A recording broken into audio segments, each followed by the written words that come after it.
Hello everyone, welcome to learn with सचिस जो। तो आज की वीडियो में हम लोग देखने वाले हैं जो हमारी मॉर्गन की थ्योरी है उसे। ठीक है, तो आइए शुरू करते हैं हम लोग अपनी वीडियो को। तो सबसे पहले हम लोग जानते हैं थोड़ा सा मॉर्गन के बारे में। ठीक है, तो अमेरिकन समाजशास्त्री तथा मानव शास्त्री एल.एच. मॉर्गन, ठीक है, ने अपनी पुस्तक प्राचीन समाज जिसे एंशियंट सोसाइटी में समाज के विकास को रेखीय क्रम में प्रस्तुत किया। मॉर्गन के अनुसार सामाजिक परिवर्तन का वास्तविक आधार संस्कृति में होने वाला परिवर्तन है।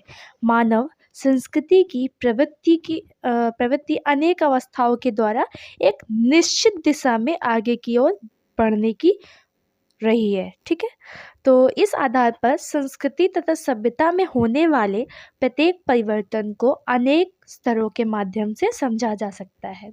तो मॉर्गन ने जो पहली स्टेज है, ठीक है, उसे जंगली युग या एज ऑफ सैवेजरी कहा है। तो मॉर्गन के अनुसार संस्कृति तथा सभ्यता के विकास का यह सबसे आरंभिक युग था। वास्तव में सांस्कृतिक उद्विकास का मुख्य आधार प्रौद्योगिकी में होने वाला परिवर्तन है। इस आधार पर मॉर्गन ने जंगली युग को 3 उप स्तरों में विभाजित किया, ठीक है, और स्पष्ट किया है। तो उसमें जो पहला स्टेज है वो क्या है? वो है हमारा निम्न अवस्था, लोअर स्टेज। ठीक है, जंगली युग की निम्नतम अवस्था में मनुष्य का जीवन जो था, स्टार्टिंग का जीवन कैसे व्यतीत करता था, वो क्या करता था, पहले का जो मानव था वो कंद मूल फल, ठीक है, वो खाकर अपना जीवन गुजारा करता था। मनुष्य एक काम चलाऊ भाषा का उपयोग करने लगा था तथा इस समय किसी स्पष्ट प्रौद्योगिकी का विकास नहीं हुआ था। स्टार्टिंग की स्टेज थी तो उसमें कोई भी टेक्नोलॉजी वगैरह नहीं थी उस टाइम पे, कोई भी कुछ भी नहीं था।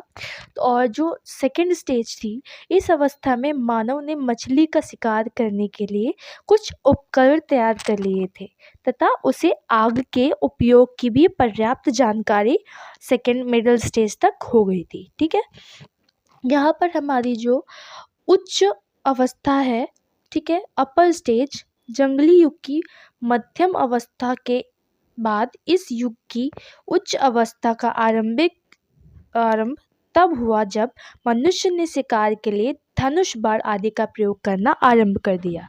ठीक है, हमारी अब जो सेकेंड स्टेज है वो है बर्बरता का युग, एज ऑफ बार्बरिज्म। ठीक है, इस युग का आरंभ मिट्टी के बर्तन बनाने की कला के साथ हुआ। ठीक है, मतलब अब उन लोगों ने क्या किया कि मिट्टी के बर्तन भी बना लिए। ठीक है, सांस्कृतिक परिवर्तन के आधार पर इस युग को भी 3 अवस्थाओं में विभाजित करके समझाया जा सकता है।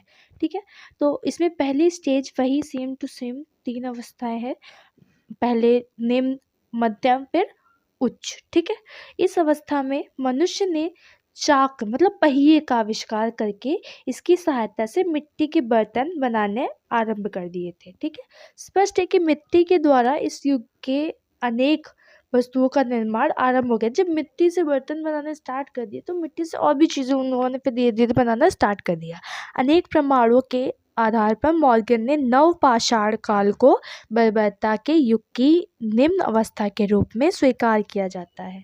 ठीक है, सेकेंड स्टेज जो है मध्यम अवस्था, बर्तन के निर्माण के पश्चात मानव द्वारा पशुपालन, स्थानांतरित खेती मतलब एक जगह से दूसरी जगह पे खेती करना, ये सब खाद्यान्न का उत्पादन करना, सिंचाई की व्यवस्था तथा मकान निर्माण की कला को सीख लिया गया। तब इस युग की मध्यम अवस्था का आरंभ हुआ। ठीक है, अब इसकी जो अपर स्टेज थी वो क्या थी? बर्बरता के युग की उच्च अवस्था का आरंभ तब हुआ जब मानव को लोहा गलाने की विधि ज्ञात हो गई। लोहे का आविष्कार हो जाने से घातक हथियारों का निर्माण होने लगा, जिसके फलस्वरूप युद्ध में वृद्धि हुई तथा साम्राज्यों की स्थापना होने लगी। इस युग में गुलामों की संस्थागत बिक्री और खरीद आरंभ हुई तथा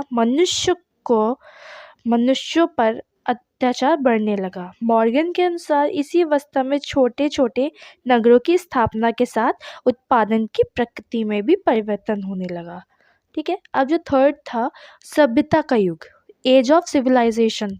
मॉर्गन ने सभ्यता के युग का आरंभ ध्वनि प्रणाली फोनेमिक सिस्टम के प्रारंभ से माना है। इस प्रणाली का संबंध उन शब्दों के विकास से है जो महत्वपूर्ण ध्वनियों को एक विशेष अर्थ देते हैं।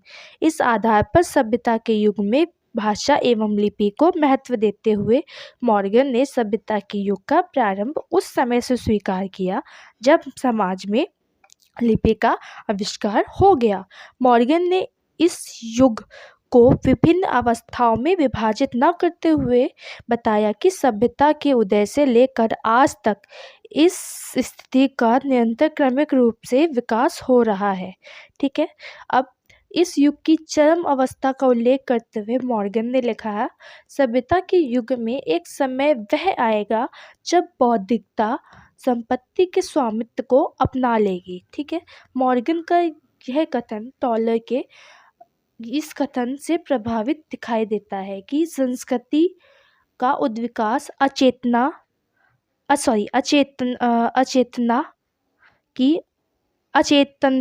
की अवस्था से चेतनता की ओर होता है।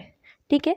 सो अगर आपको मेरी वीडियो अच्छी लगी so please like subscribe and share and thanks for watching.